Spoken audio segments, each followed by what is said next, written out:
talk me down. I got some damage. Okay, Topper. Ease her in. Landing gear's frozen. Looking good. Lost my radar. Okay, a little more power now. I'm out of fuel. Right for lineup. Lost a wing. Doing fine. There goes the other one. Okay, Topper. Call the ball. Touching down. You're listening to the podcast, So There I Was. It's how every great aviation tale begins. Episode 17, with the world-famous paddles. Nasty. Retired two-star Admiral joined us today, Fig. Did you have any fun with this one? The time went too fast.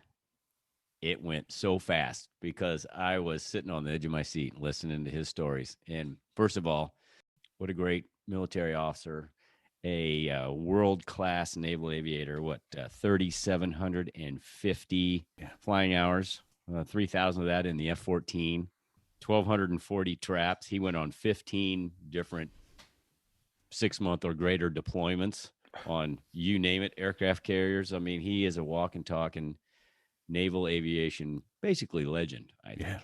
Yeah.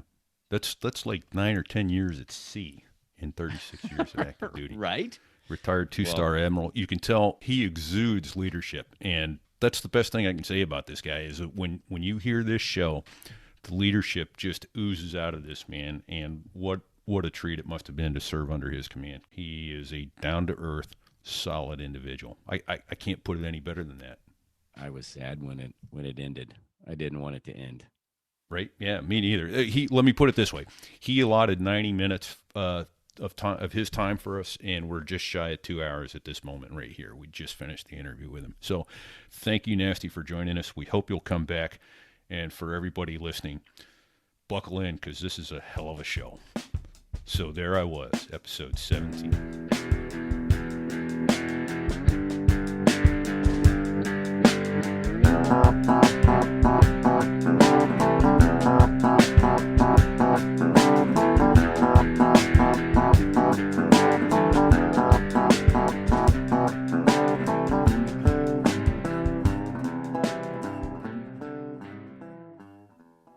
So there I was.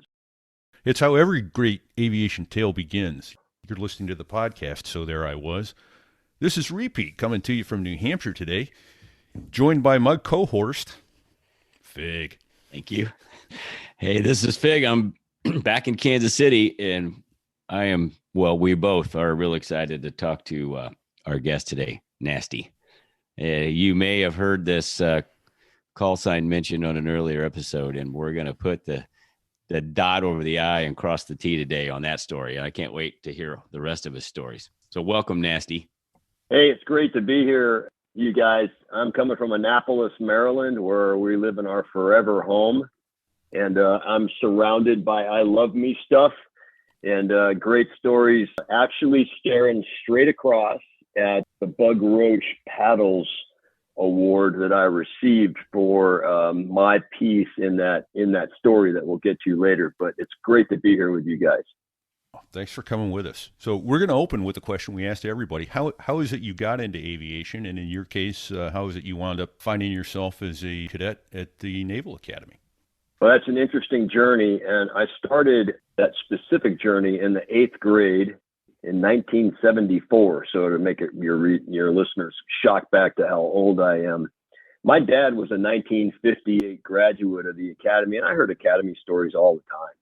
He would tell stories. I was like, yeah, it's kind of I never gave it kind of a thought. It was just sort of an environmental thing. 1974, he took us to a Navy away football game down at Georgia Tech. He was a Marine stationed in MCAS Beaufort, South Carolina.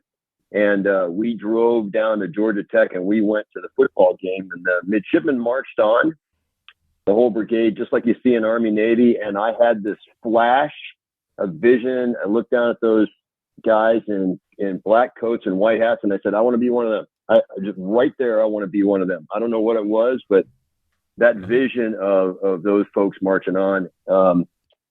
Next Monday, I went to the school guidance counselor in the Robert Smalls Junior High School in Beaufort, South Carolina. And I said, I'm going to the Naval Academy. Help me get there. And she took 8.5 by 11 sheet of paper, turned it on its side, drew 4 columns, wrote 9th, 10th, 11th, and 12th grades, and wrote every course I needed to take for 4 years. Wow. Because my dad was a Marine and we moved around a lot, I went to 4 different high schools, culminating in Mission Viejo High School in Mission Viejo, California, when my dad was stationed at El Toro Marine Corps Air Station, where he ultimately retired in 1978. But I got through high school and got accepted to the Naval Academy, and I was going to fly. And I wanted to fly when I went there. And to tell you the truth, to my brothers here on the podcast, I was going to be a Marine aviator. Because I thought Marines are awesome. I was around Marines all the time. And what happened? I thought they were sharp. Yeah. And Navy guys are sloppy, and they got long hair and long mustaches. And so, yeah, it changed. Second class training summer in 1979. I went down to Quantico as part of the little 4-stop process where you go to each of the service places and go learn about naval aviation at Pensacola, at surface warfare at Dan Neck, Virginia, submarines at Groton, and then Quantico. And I had a blast. We were down there and, we're playing in the mud and shooting guns and, getting all hoo-yah'd up in the woods and things like that. And so near the end of the syllabus down there, this 1 week time, and I'm going Marine Air. They gathered up everybody, and like the tank guys went over there with that colonel, and the infantry guys went over there with that colonel, and we got all mustered up in the base theater. And this big old aviator stands up and he says, "Okay, here's how it works. You come down here, you go to the basic school. When you graduate from the basic school, we see if we've got a billet for you in naval aviation, and then you get your choice once that billet's there." I said, "Oh, hang on a second." So I raised my hand. "Yes, midshipman." And I said, "Colonel, did you say that if the Marine Corps has a billet, then we get to go to flight school?" And he said, "That's correct, midshipman. These are the Marine Corps take precedence." Right there, I said, "I'm going Navy Air," because I did not want another hurdle in my way. That was it. Coming out of the academy, because there was enough, and I went Navy Air. So what's funny is, last part of the story, I went home the next year for Christmas, and told my father I was going, Navy Air, and he said, you need to go talk to Uncle Speedy. And Uncle Speedy was a Vietnam A4 pilot, and he tried to convince me for 40 minutes that I was going to die on the ramp of a carrier if I went Naval Aviation, and that I needed to go Marine Air, and blah blah blah. And it didn't sway me because that hurdle was in my way. And these days, that's different. You apparently go down there with a Marine Air quota, and you go through the basic school and then on to flight school. But at the time, I had to be a victim of another hurdle, and so I went Navy Air. And then I wanted to fly Tomcats from the beginning of flight school, and I did well enough in flight school to get my choice of Tomcats out of Miramar. That's how I ended up out there. Well, that's a great story. I don't blame you either, Nasty. I if I was faced with that decision, I probably would have gone the same way. You get the air guarantee, absolutely. I have to ask, what did your dad fly in the Marines? He didn't. He started out in comms, and he was a LAM battalion, so light anti-air missile battalion, and then he ended up in Marine Air Control. The guys on the radios that are vectoring you, against the MiG. Nice. He has a great logbook from Vietnam that has all these intercepts and then what happened, shoot down to the MiG or, whatever. It's pretty neat. So he did that all the way to retirement. He commanded Max 3 and Max 5 on the West Coast, and then retired as a lieutenant colonel in 1978. Nice. Okay. I'm very familiar with LAM. I did 3 years as a Hawk missile and Stinger missile officer before I got to flight school myself. Mm-hmm. So very cool. Awesome. All right. So Tomcats, cool airplane, absolutely huge. I had a brother who flew A4s, and the first time I saw a Tomcat, I was like, oh my God, I had no idea how much bigger those things actually were. Then you start adding the wingspan out on those. It's like a tennis court. It's the size of a damn tennis court. Yeah. Right? Yeah, we called it that. We called it the flying tennis court, or the aluminum cloud. Yeah, the horizontal tails on the back of the Tomcat, they're as big as the A4 wing. Right. Exactly the same size. I remember that. Tail. Yeah. And I'll tell you, the first time I saw one air to air, from 10 miles away, I saw this plan for him, and my wingman said, "Hey, I got a tally." I'm like, "No, that can't be it. Holy shit, that's it." Yeah. Yeah. Well, I got to tell you, it's really funny. To your point about A4. So, of course, down in Kingsville, I flew A4s for advanced training and did all that kind of stuff, and then went Tomcats in Miramar, right? So we did go down there, do ground school in the RAG at VF-124, do all the simulators, and then you go on the first 2 hops, there's a pilot in the back seat because there's no controls back there. So when you pull back on the stick the first time in a Tomcat, you're flying it. There's nobody else to go, hey, okay, I got the controls. So anyway, I'm looking out the front of this Tomcat. We taxi down there, and it feels like a jet. I mean, all of us, we've flown jets, and from jet to jet, they're kind of the same. And so we taxi down there, and it kind of bounces, coming down, kind of cool, of course, and get down to the hold short, and then get cleared for takeoff. Wings out, flaps down. Off we go. And so I pull back and I'm looking over the nose. I'm like, yeah, it looks kind of like an A4 nose. There's no HUD in the A. So it's kind of looking at, steam gauges and stuff. Okay. Then I looked in the mirrors and this big, and it's behind me. It's like, whoa. And I turned around and looked and like, wow, look at all that, behind, the A4, you were kind of like this. That thing was, and you could see, I mean, you put your head around the box of the ejection seat. Right. You could actually see between the tails, which in an A4 was kind of hard to do. Right. Set. So yeah, that was my first impression was how big the airplane was when I lifted off, but how it just looked sort of the same when you look out the front. Yeah, that's awesome. That's an awesome perspective. I've never heard that before, but yeah, I totally get it. The other thing that amazed me when we would do DACT, Fig and I were both Harrier drivers. When you do DACT with the F-14, like you said, you see a lot of planform, but to watch that airplane disappear into the sky when it would come nose on, I mean, there was just so little face, in the face. I mean, my eyesight wasn't ever perfect, but holy cow, it would just disappear on me, and that was disconcerting to say the least. What?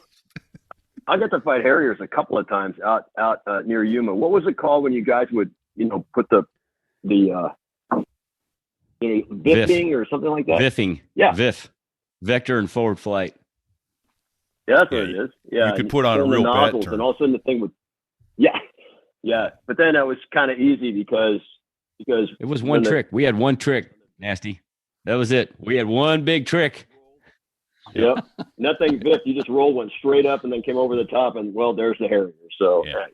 And then unless you were below 20,000 feet, you had no hope of getting your energy back. Once you did that, you had to put the nose at the ground and go mill power just to try and get some snots back. Yeah. Well, I'll tell you the same thing with a Tomcat. If you got yourself in a hole, Tomcat A, with the TF-30s, if you get yourself in a hole, even an afterburner, it wouldn't accelerate very fast. But the D model, I commanded VF-31, and the 110 engines in there, all you had to do from being in a hole was unload for about 2 potatoes, and then you go right back into the vertical again. That was awesome. Nice. Yeah, we've had a couple Tomcat drivers on Telesat that the D model was so much more capable and so much nicer than the A model with regards to power and the engine's design.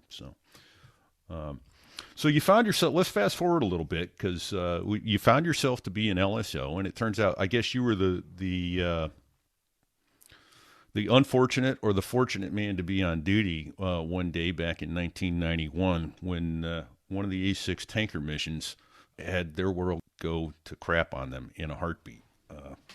So can you tell us about that? What was the call you got? Where were you physically on the ship when you got that call? And tell us what it was like to go through this evolution. Yeah, I love this story. First of all, I loved being an LSO.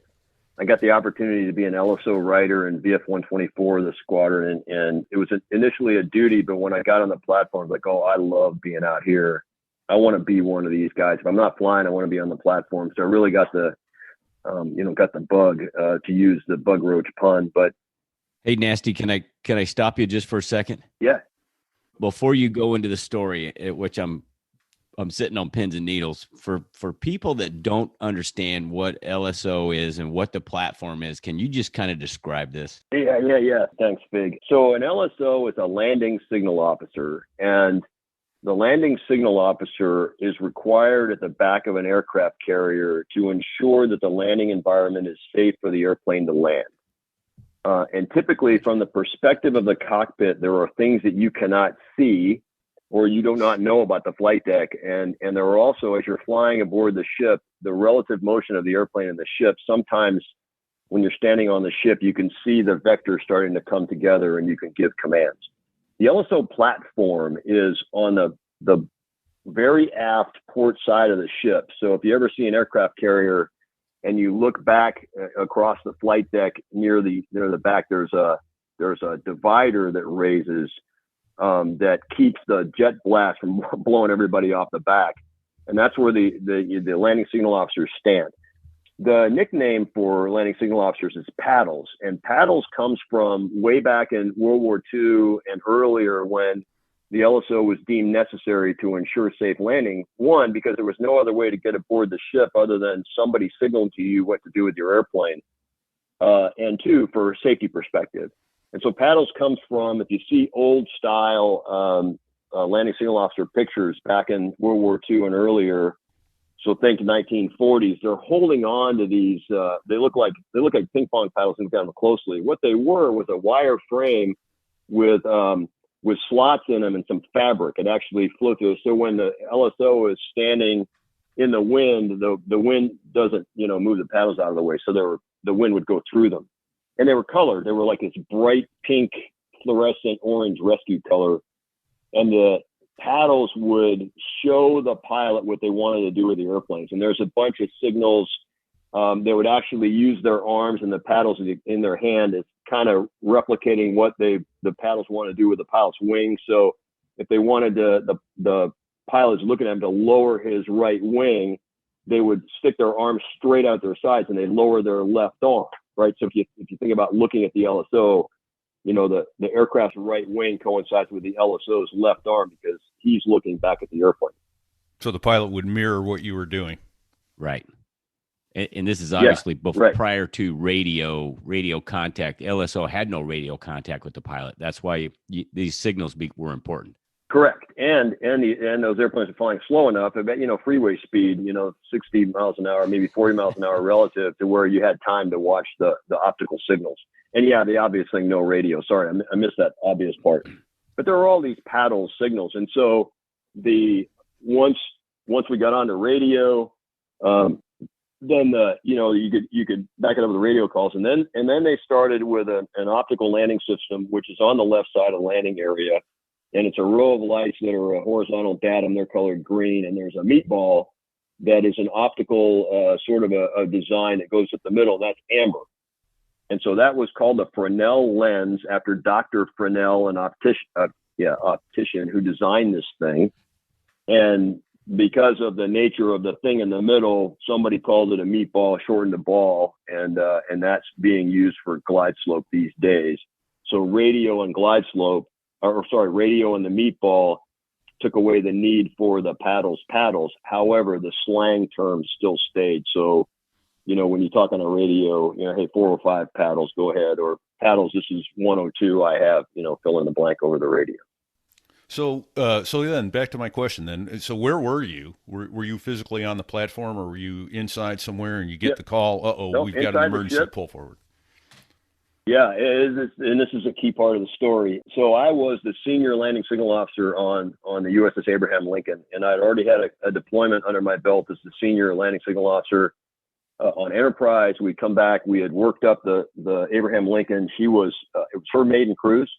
We were going to the Western Pacific, and we had Boeing 11 on board, which included BA-95 flying A6s, and they flew straight A6s, drop bombs, and KA-6s that were refuelers. This particular airplane was actually a straight A6 with a buddy store on it that we used to refuel airplanes. And actually today, even the F-18 strike fighter carries the same buddy store. So we had completed the recovery, a full day recovery. We had just finished debriefing all of the pilots. So we walk from ready room to ready room as an LSO team, and we find the folks that just landed, and we debrief them on their pass, and all passes are graded. So the landing signal officer grades the pilot's passes in regards to glide slope, lineup, and airspeed. So meatball, lineup, angle of attack. And if you have a good pass with minimal deviations and good corrections, that's an okay pass. If you have a perfect pass, no deviation, that's an okay underlined. If you have a pass that has deviations, the pilot makes fair corrections. We call it a fair. And then if he has deviations with unsatisfactory corrections, we call it a no grade. If they end up landing, if it's unsafe, we wave them off. And then we record the wire that the pilot catches. And so we'll walk through and we'll say, hey, who was in 100? Ace says, I was in 100 paddles. Hey, pretty good pass, Ace.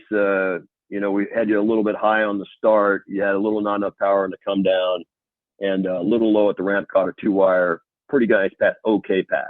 Hey, thanks, Paddles. Okay, who was in 202? Sluggo says, I was there. And I go, okay, hey, you really didn't have enough power in close. Had your pretty good pass, and the not enough power underlined in close, low at the ramp, 1-wire, no grade. Thanks, Paddles. God dang it. And so there's a little trick to debriefing and keeping them motivated. The reason we grade is because you need competition to keep it safe. And so that's what we're doing. So anyway, we got done doing the grading, and I'm all the way up front on the ship in the dirty short wardroom. And I grabbed a peanut butter and jelly sandwich and a glass of red bug juice, Kool-Aid, right? And so I'm drinking the red bug juice. And we got about, the whole next launch has got to go. So they're repositioning airplanes. We've got about 45 minutes until the next recovery, until anybody else comes back. So I'm kind of strolling up there. All of a sudden, over the general announcing system, the 1MC of Abraham Lincoln, there's an emergency pull forward, CAG paddles to the platform. And then they repeated it twice. CAG paddles to the platform, but usually when they couldn't find CAG paddles, because he has to be there. That CAG, by the way, is the air wing. So CAG paddles is the senior air wing LSO, and that's what I was. If they can't find you around the ship and they're trying to recover airplanes, they might say CAG paddles to the platform, so you run up there. But they never say emergency pull forward on the general announcing system. They do it on the flight deck announcing system. And it's particularly not at that time. There's no reason for CAG paddles to be at the platform at that particular time in the cycle unless something bad is happening. So I come out of the dirty shirt wardroom and come up on the bow of the ship, put the bug juice glass down, throw my sandwich overboard there on the port side bow.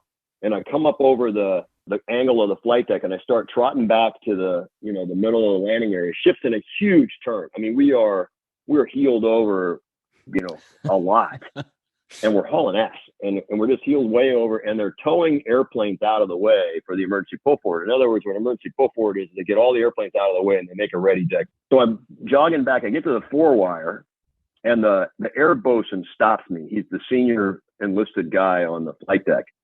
And he says, hey, Paddles. And he's yelling at me over the noise of everything. And he says, hey, Paddles, we got a partial ejection in an A6. And I go, okay. And then he starts talking in his mouth, the rat that he has. He got a hand on my shoulder. And I'm thinking, okay, partial ejection in an A6. That means the canopy's gone. The BN has left the airplane and the pilot's in a convertible. He's probably not going to be able to hear. So I'm thinking through, how am I going to signal this guy when he can't hear me on the radio or something like that? Right. And then the bosun grabs me. Yeah. Then the bosun grabs me and says, BN's still with the airplane. His feet are in the cockpit. I'm like, holy shit. So I go screaming across the wires and I'm running back to the LSO platform. And over there is right on the LSO platform, the enlisted operator who maintains the gear is there. And there's a young EA6B LSO trainee who is having kittens. He is jumping up and down. He's a really great guy, but everybody from the Admiral to the captain to everybody has called him to ask him if he can wave the airplane. And he's like, no, I'm just a trainee. And so he's in the corner jumping up and down like, okay, nasty. Oh my gosh, I'm glad you're here. Thank God you're here. Yeah. I got kind of past him and I see way up over here to my, looking up and to my right. And so to the ship's port side, there's an airplane angling over towards the carrier. That's the first time I see Mark and Keith and the airplane, right? So I look over the airplane and I get the handset on my left hand and the pickle in my right hand. The pickle is what controls the wave off lights on the Fresnel lens, and so the LSOs hold it, and you can click a button, a dead man switch. Actually, not a dead man switch. It's a switch, and key the wave off lights and wave airplanes off. So I got the pickle on my right hand. It's on a long cord. And I've got the phone also on a long cord in my left ear. And I'm the only qualified LSO on the platform. Nobody else is coming to the platform, except for this trainee. And he says, okay, hey, Nancy, can I back you up? And I go, no. I want you to stand over there by the enlisted guy. And I want you to stare at the foul deck light. And I want you to just tell me, once it goes green, I'm going to be focused on the airplane. Tell me if we go to a foul deck. That means your entire job, because I can't land an airplane at a foul deck no matter how bad it is, right? So if there's something in the way, the deck isn't set, the gear isn't set, then you got to say foul deck and wave the airplane off. Even like this with the situation we had. Yeah. So he's like, okay. And so, stand over there. I walked out, and I actually walked out about 50 feet into the landing area with the two cords. And I stood out there staring at kind of the center line of my left. I didn't use any other gauges, stared at the center line of my left and the airplane coming up. And with the ship turning really hard, trying to find the right wind to land the A6. And with Mark flying the airplane over towards the wake, it was pretty evident that we wanted to get him and the ship lined up. And you can't really land effectively when the ship is turning, especially when it's turning hard. Right. Yeah. And so I kept looking up at the wind indicator on the island and the flags to kind of get a visual indication of the wind. And I kept looking at Mark. And as he came over towards the wake, I started looking at him and started to talk to him and talking to the captain about steadying up the ship.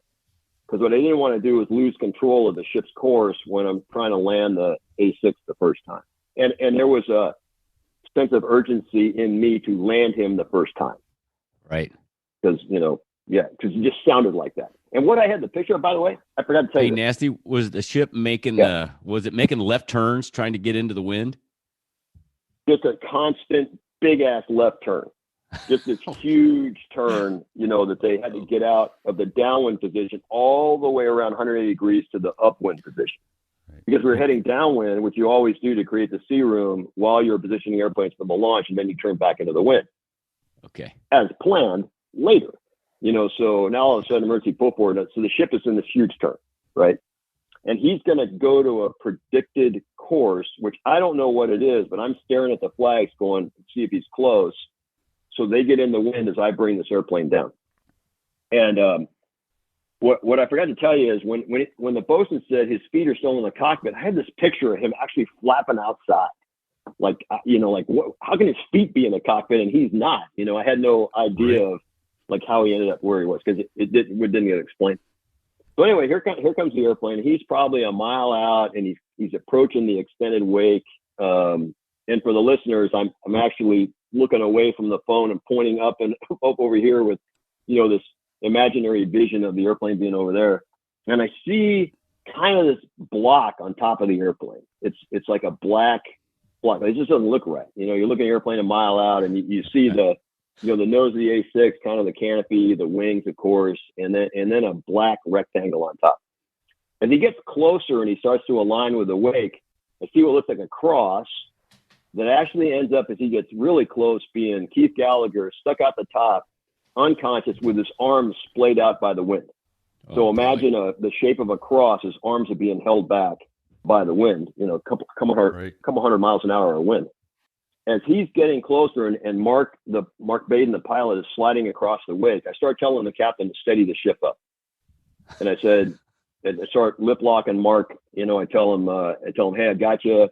I start narrating, you're a little high, you're a little right. And because of the parachute and the way Mark was sticking out, he had the attitude of the A6 was kind of cocked up and to the right. So I was telling him left rudder. You never tell a jet anything about rudder.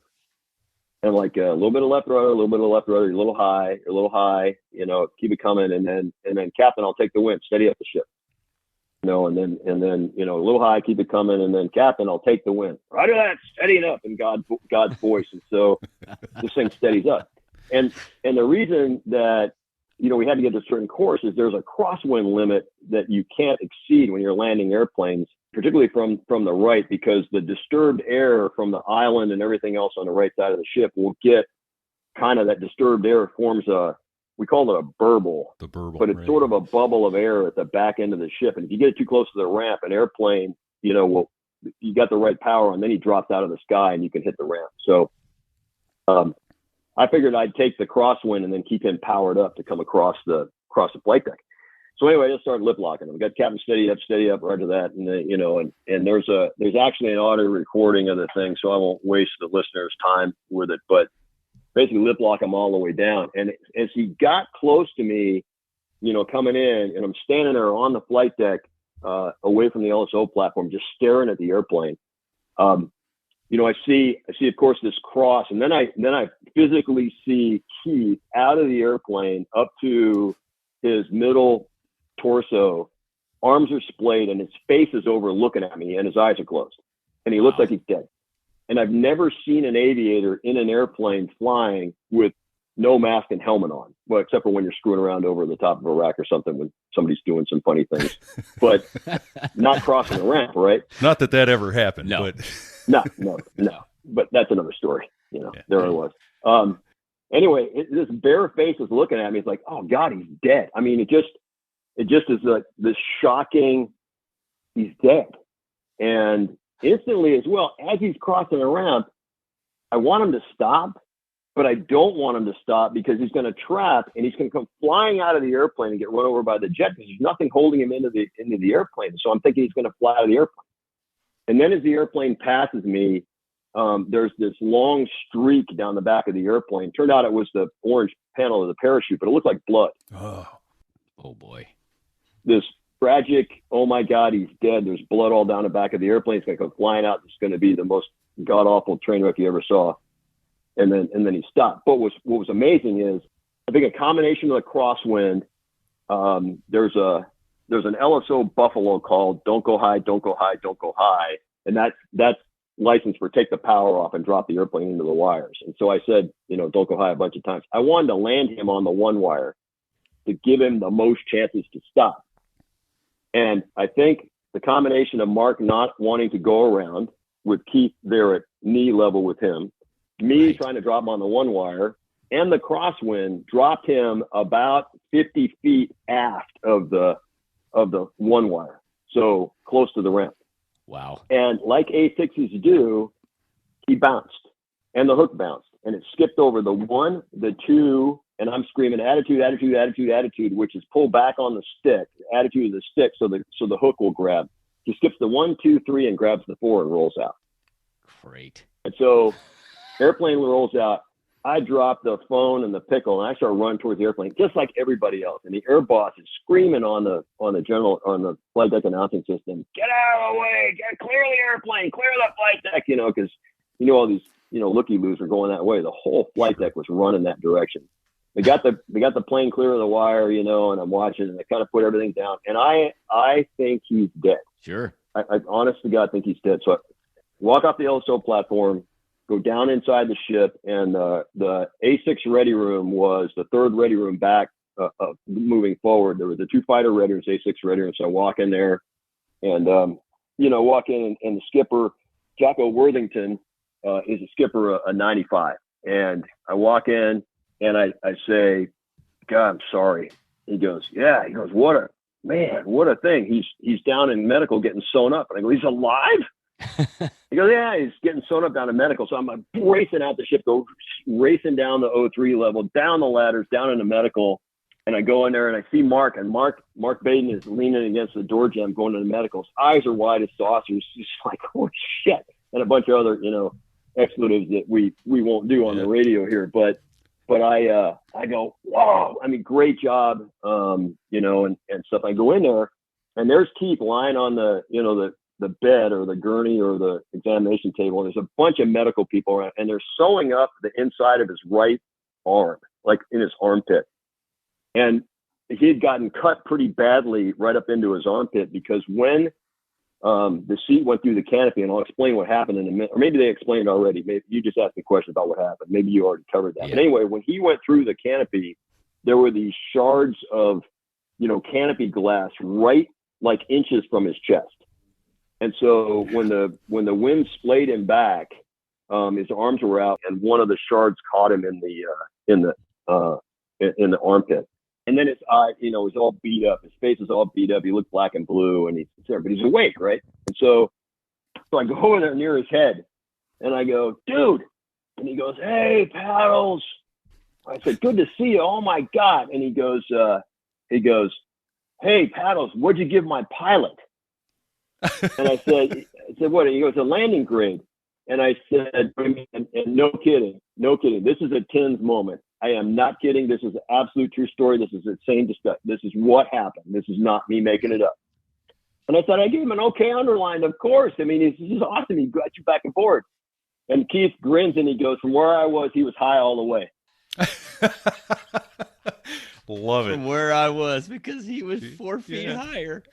Oh, that's Yeah. great. But as he'll tell you, he passed out at 4,000 feet from asphyxiation, and he didn't wake up until he was back on the flight deck. So that was even funnier in knowing that he had done that he had the sense of humor to say, and from where I was, he was high all the way.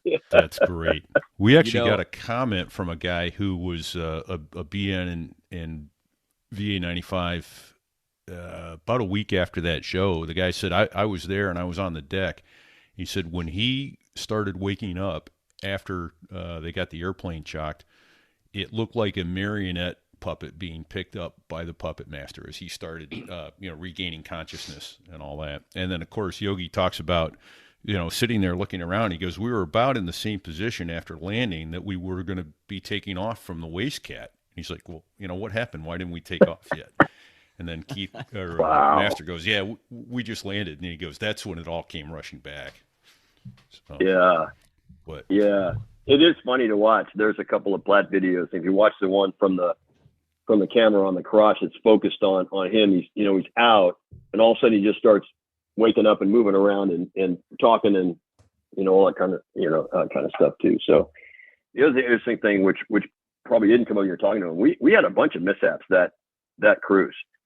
We had a collision of 2 Tomcats just off Singapore. One airplane ejected, got cut in half. They were okay, but I think it was a fishing vessel. The other airplane with half the wing off landed at Changi Airport. The day before, I brought a guy into the break on my wing. He got into a PIO oscillation at the 180 and ejected. Went into the water right at the 180. Wow. We had this one later on in the Gulf. We had a cold cat F-18. Guy ejected right at the end of the flight deck and went floating down the left side. We're throwing stuff to him from the LSO platform. So it was and at that time it was about when naval aviation was getting a heck of a lot safer, but we had lots of mishaps that deployment on Abraham Lincoln, a little bit out of normal. Yeah, Master did say that there was that day they took off, they had gone over their EP's emergency procedures pretty carefully, reviewed them. He said there was a little bit of a black cloud at that point in time, and everyone was a little concerned. So he said, but we got up, we got into our mission. About 45 minutes into the mission, we started to relax. Ruh-roh. Never. Yeah. Never relax, right? When you least expect it. So. Well, thank you for that, because that kind of crosses some T's and puts some dots on it. We've heard the Platt or your audio. The audio. Yeah, we put it on the episode with Master and Yogi, and it was pretty intense. I was there. I felt like I was right there as they're telling the story and repeats spliced, the actual comms, and it was pretty darn cool. And the fact that you told the captain of the ship how to steer the ship. Count them 3 times. I'll take the winds, Captain. Steady up. So that was your first command of an aircraft carrier. Yeah. Hey, Nasty, Yogi's comment about that particular part of it was, it's amazing with anatomy like that Nasty could maneuver himself through the ship, dragging those giant balls around.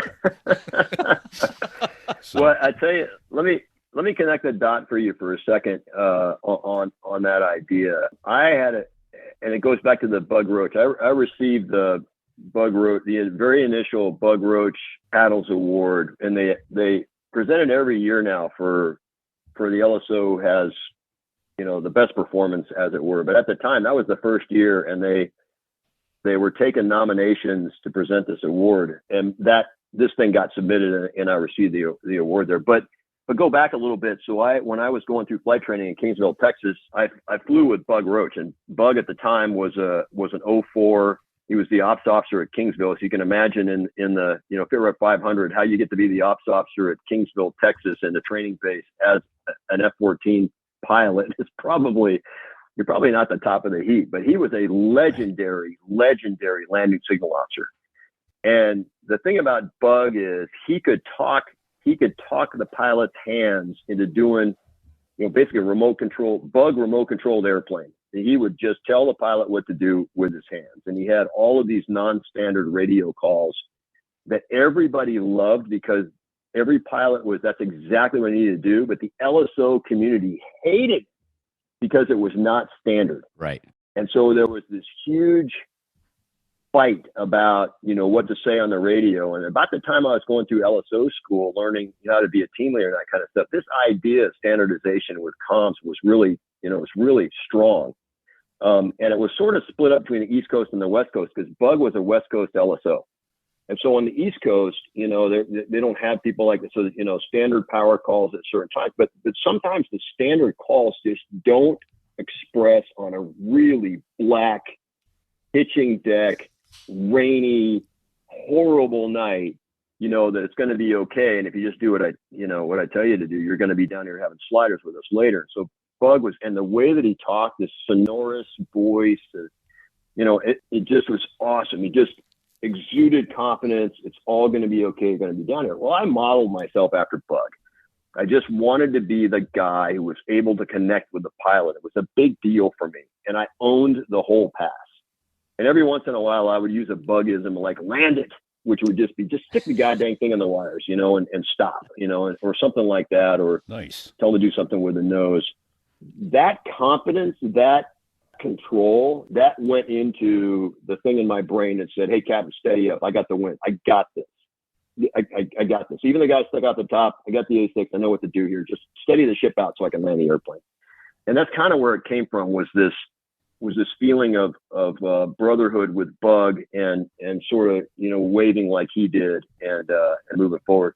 Last point, it's funny, after that deployment, and later on I'm back at Miramar, and it's Monday. It's on Wednesday, they're going to present this award to me at the Miramar Oak Club. Bug's going to present it.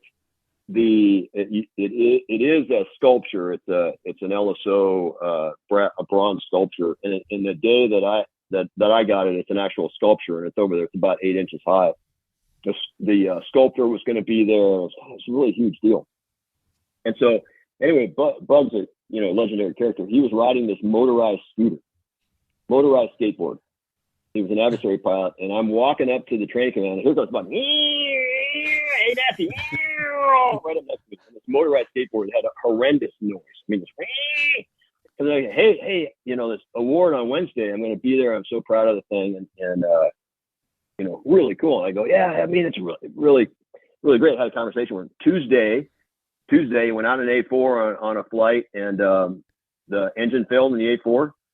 So he ejected, and the ejection seat malfunctioned, and he died. Oh, dear gosh.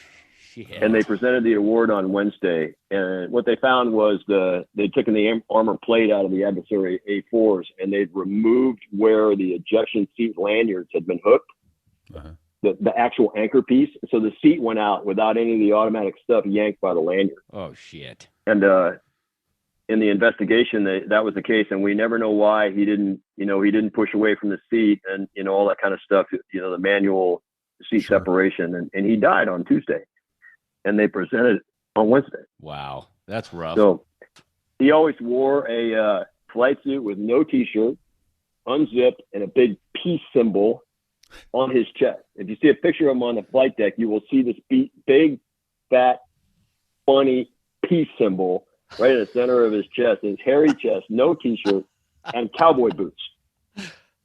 And so when I received the award, I did keep my t-shirt on. I didn't open up my less than hairy chest, but I did wear cowboy boots in his honor when I received the award. And we talked about Bug at that ceremony. So this particular story has a lot of flavor to it. So. Oh, that's awesome though. Yeah, no, it's what a great mentor. And that's amazing that, so he played a part in helping getting those guys aboard that day because he passed on to you what was necessary to make it happen. So no, that's very cool. In fact, I will ask if you have a photo of that award. I'd like to put that up on our website as we post this episode. I appreciate it. Okay. I will do both and send them to you. Well, as much as I hate to cut things off right here, Nasty, we're going to have to break here and come back next week with the remainder of this interview. There are another 45-plus minutes with Nasty as he recounts being a squadron commander of VF-31, the executive officer of the USS Carl Vinson, the commanding officer of the Sacramento, also the commanding officer of the USS Nimitz, and the strike group commander is an admiral aboard the USS Eisenhower. What an underachiever. Part 2 will be just as exciting as this show, I promise. The adventures are numerous and legendary. So let me take this opportunity to thank Dave Hamilton over at the Mac Geek Gab podcast, found at macgeekgab.com, for all his support and technical expertise in helping us put this show together. Now it's time for me to ask a couple of favors of you. 1, please subscribe to our show on the Apple Podcasts app if you can. And 2, there you can give us a 5-star rating and write a review. But subscribing is the most important thing you can do because it boosts our ratings. If you prefer, you can also subscribe and listen on Amazon Music, Android, Google Podcasts, iHeartRadio, Spotify, Stitcher, or anywhere that you use to aggregate and listen to podcasts. If you have any other comments, please subscribe and share them at our website, sothereiwas.us. If you have any questions, you can reach us via email at fig@sothereiwas.us or repeat@sothereiwas.us. We will write back. And finally, please continue to do what it appears you've been doing all along. Share this show with your friends and anyone you think might enjoy the show. The latest numbers we have show us over 700 listeners per show and growing. Thank you, thank you, thank you for sharing. Please keep that up. And until next week, everyone, stay safe and check 6.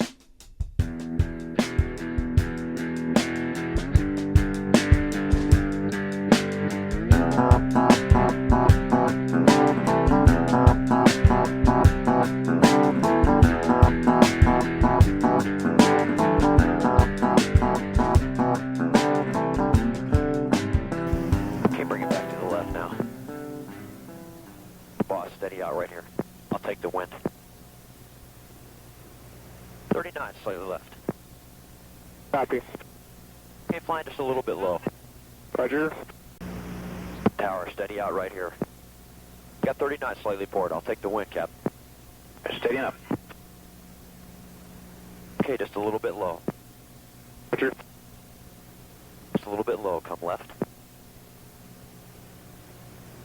The paddle's talked down, I got you. Come a little bit left. A little bit of right rudder. A little bit of right rudder. We're on center line. On center line.